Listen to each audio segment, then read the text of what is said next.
My husband was Matty Clinton, and he was a volunteer firefighter. His regular day job was as an electric lineman. He had been a volunteer firefighter for over 30 years. His dad helped start the program, and he was always down there fixing a truck or doing whatever. He was always wanting to go whenever the pager went off. Holidays, we're in town eating, he would take off. We live in a little country area in southwest Oklahoma.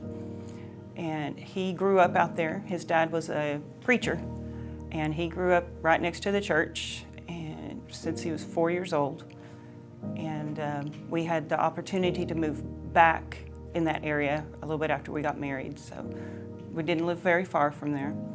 And he was very quiet person. The first time he called me, we talked for 2 hours and people could not believe it. He's he would help whoever needed it, but he never wanted credit. He wanted it to be totally just anonymous. I say he was the quiet person that you wouldn't expect things to come from, but then he would turn around and be the one that does the dad jokes, the little sarcastic things. He did his best to kind of not so much trick people, but he would do things and not let you know. He gave me a present of earrings one time and stuck them on a stuffed teddy bear or a stuffed dog. And I opened it up. I just thought I got a stuffed dog because we weren't buying much for Christmas that year.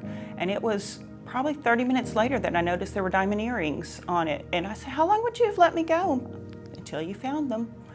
And so he was like that, and with the kids, and he was a jokester, but he was with a straight face.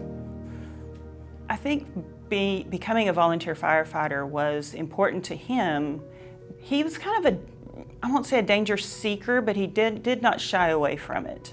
And it was his chance to get involved with the community as well as play with a fire truck.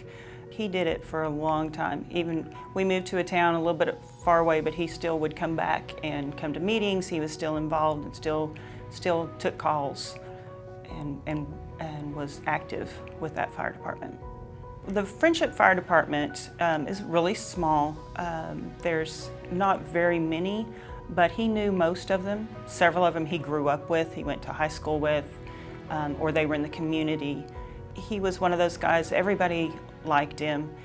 And so when his accident happened, it was very difficult for the guys because some of them were right there when it happened. And so it was kind of traumatic for them. We live in a little community outside of Altus, and the Altus Fire Department stepped up. They helped at our visitation with the funeral. And to this day, they are still very supportive of me, and Friendship has been as well. It would be difficult to put into words what I'm going to remember most about Maddie, because it's just the whole package. It's the laughter, it's all the trips we took. We took vacations all over the country, and we were together all the time. We were homebodies. Years ago, we both had recliners, and he said, one day he turned and looked at me and he said, "We're too far apart." So we got a love seat, and so we never had our own separate recliners. We sat together on the love seat and watched TV or whatever. We went everywhere together. So there's not very many places I can go that does not bring up a memory about him. I love when people tell me that they knew him from work, or they knew him from school, or his work as an electric lineman took him to different people's houses.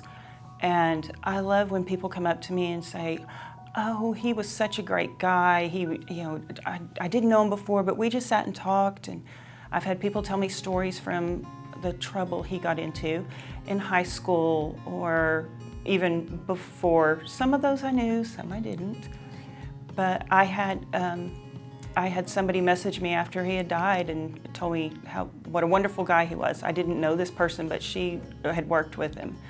And I think anybody that can tell me a story is just incredible. I will listen to him all day long. I think one of the things that will always stay with me is the very last vacation we took together. With my kids grown, we were able to take our own grown-up vacations. So we went to Glacier National Park, and he was one of those, when we said where we were going to go, he said, okay, what else can we do there? And so on the way, we stopped at Little Bighorn, went to Glacier, went across to Mount Rainier, Mount St. Helens. The whole thing was 2 weeks. And on the way back, I remember telling him, well, honey, we've spent 2 weeks, 24/7 together. I think we're gonna make it. And that vacation was just so incredible.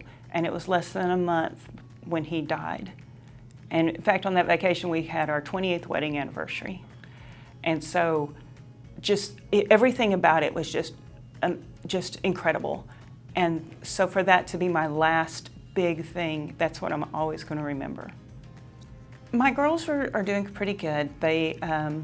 My older daughter was married when he died, but she's had a baby since, so our first little grandbaby. And I get to watch her because I retired from teaching. But I just know she would have him wrapped around her little finger. And my younger daughter just got married a few months ago, and before he even proposed, she came up to me, she said, Mom, who's gonna walk me down the aisle? And so what she did, she had a charm made with Maddie and I's wedding picture, and the other part of it said, missing you as I walk down the aisle. And we wrapped her bouquet with strips of his blue jeans and tied the charm on with a tiny strip of his blue jeans. So he was with her when she got married. And then the reception was in the community center, which is attached to the fire department. And they have a picture of her dad up there. So he was with us for the reception too.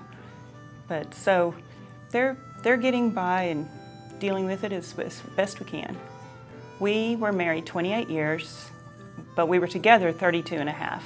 I started dating him when I was 17 years old, a senior in high school, and he was 4 years older than me. I always told him he was the older man. They were wonderful years. I would not trade them for the world. Here's to you, with that smile on your face. Here's to you, and what I want to raise to this moment we share, to the love